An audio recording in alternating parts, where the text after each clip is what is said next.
in that special counsel investigation, Andrew Weissmann, summed up Trump's time in office in a tweet last night.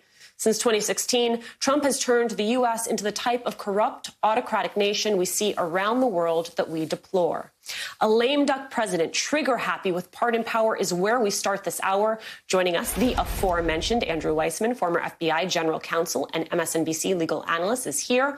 Also with us, Washington Post contributing columnist and MSNBC contributor, former Congresswoman Donna Edwards, and Tim Miller, the political director of Republican Voters Against Trump, contributor to The Bulwark, and the former communications director to Jeb Bush's 2016 presidential campaign.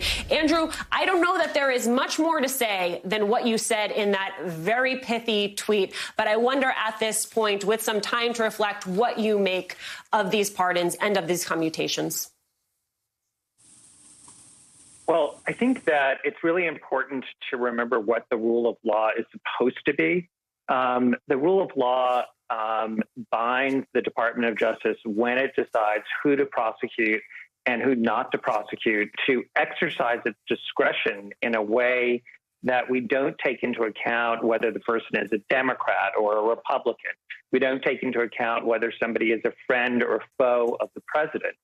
And what we're seeing is that the president, in exercising his constitutional power to pardon, is not taking into account what we're supposed to, which is the rule of law. No one in their right mind can say that convicted murderers, corrupt politicians, the largest healthcare fraud perpetrator ever, all deserve to be pardoned more than anyone else who is currently in custody. Yet that is what this president has just done. So your introduction about this really being a frontal assault on the rule of law, I think gets it exactly right. Andrew, can you just underline for us who would ordinarily be looking to receive a pardon at the end of a presidential administration? So all during a presidential term, people seek pardons, but there's a process normally followed within the Department of Justice where prosecutors, defense lawyers, people in the White House vet all of that to make sure that they are considering people equally. Obviously, in our past, there have been anomalies. Mark Rich is a classic example. But usually a president goes through those, and there is generally a history of having more pardons at the end of a term.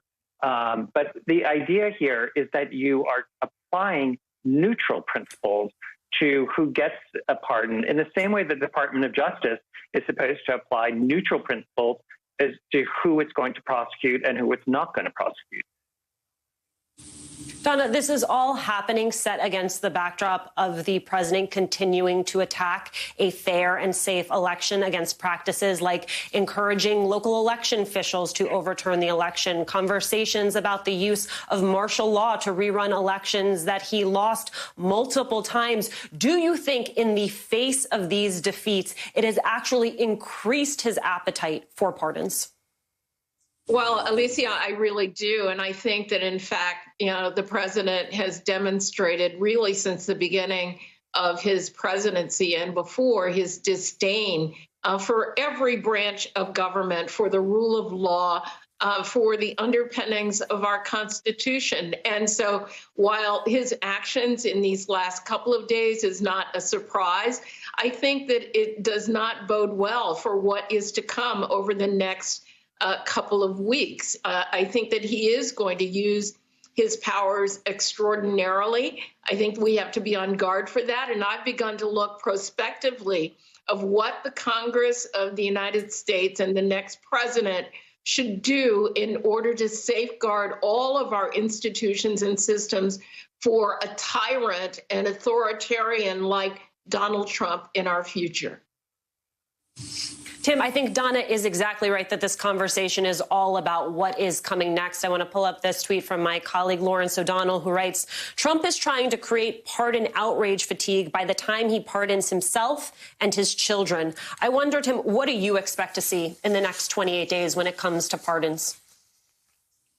Well, look, we know the worst ones are coming. I think Andrew mentioned the Marc Rich example. That came on the morning of the inauguration of Clinton's successor. So it's certain there are more pardons that are coming. I think that there are very good reasons to believe that Bill Barr felt uncomfortable with some of the pardons that were to come, and that is part of the reason he was leaving early, as well as some other requests. And so if you're going farther than Bill Barr is comfortable with, that's deeply concerning. And so whether it's his family, whether it's Rudy, whether it's a personal pardon, I think those are all up in the air. What we do know, though, is, look, Mona Charen wrote this morning for The Bulwark that Trump is incapable of comprehending abstract virtues like justice. His whole pardon list screams me, me, me, me, me. So when you think about what are the corrupt pardons to come, they're all going to be related to Donald Trump, and his family and their personal interests and their financial interests. And, we've got a number of weeks left for those to dribble out.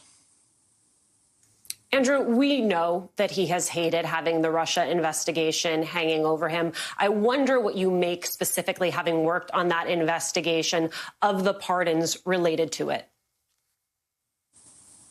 I have two thoughts. One is, if you look at the actual justification given by the White House for each of those pardons, I read the facts, and I should put facts in air quotes, and they left out so many damning facts, and they mischaracterized even the ones that they used to try and justify what they were doing. On the bigger picture, it is really a bad precedent to not hold people to account who lie and obstruct a special counsel investigation. Because if you think of the only tool that we have to hold the president and the presidency to the rule of law, it currently is just the special counsel rule. And if you are basically saying, you know what, it's fine to obstruct that investigation because the same president who was under investigation can encourage that investigation to be thwarted and lied to and obstructed, then there really is no way to hold the presidency to account. And that, I think, is the larger message of what we're seeing here. Starts to function like a get-out-of-jail-free card. Andrew, I want you to stay with me, because Bill Barr, leaving his position today as Attorney General, and the New York Times reporting this. Mr. Barr, whose last day on the job is Wednesday, has told associates he had been alarmed by Mr. Trump's behavior in recent weeks. Other advisors have privately said they feel worn out and are looking forward to the end of the term. Andrew, how do you read Barr's departure?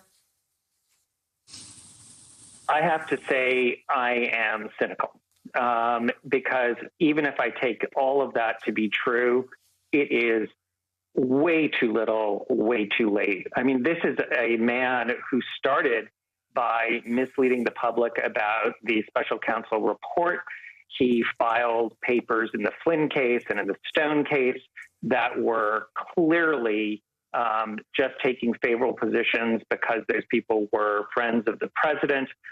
That's just three quick examples of ways in which Bill Barr has himself not applied the rule of law. As our chief head of the Justice Department, he should be emulating and embodying that rule of law. So, I think at this point, for him to express regret, maybe it is a reflection on what the president and his mental state and what he's up to.